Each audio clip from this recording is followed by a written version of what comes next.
Bill Swanson says it's his job to put color back into the black and white photos of the ghost towns of the Black Hills. In 1875, this was nothing.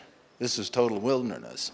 And then we have the rush in 75 and 76. Ghost towns of the Black Hills are just generally empty spots. Any place you find an empty spot, there was probably some kind of community or camp or town there at one time. Galena, located not far from Deadwood, is considered one of the many ghost towns in the area. In its heyday, it was a booming silver mining town. I do a lot of discussion about the early explorers, the fur trade, why this was an important area, and why in the very end, in the 1870s, this was actually the last blank spot in the map of the United States. We'd been to Alaska.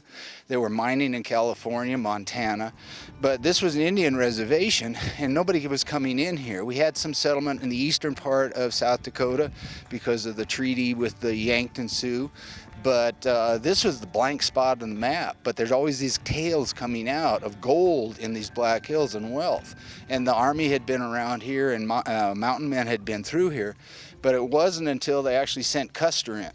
Okay, and Custer's expedition of 1874 that really, we found gold. There was a lot of problems with it. And then the next year, the military sent in another expedition, the Dodge Jenny Party, where they confirmed gold, and then that was it. The rush was on. And yeah, they come in here. It's first the early placer miners come in, but then when the hard rock, which is mean they have to go underground, start digging the tunnels, those people were totally different than the placer miners. So it was the development of the underground mines that really set off civilization. Bill says Galena and other locations are considered ghost towns because they are a ghost of the town they once were in the 1800s. An estimated 600 people lived and worked in this area. The hard rock miners came in, and they're the ones that actually brought in civilization because they're going to bring in wives and families. The wives want it set up.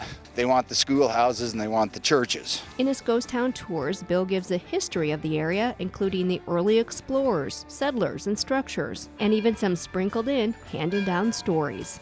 And right at the end of the driveway happened to be the one gunfight that you've ever heard about in Galena. And although the towns may die, the legends never do.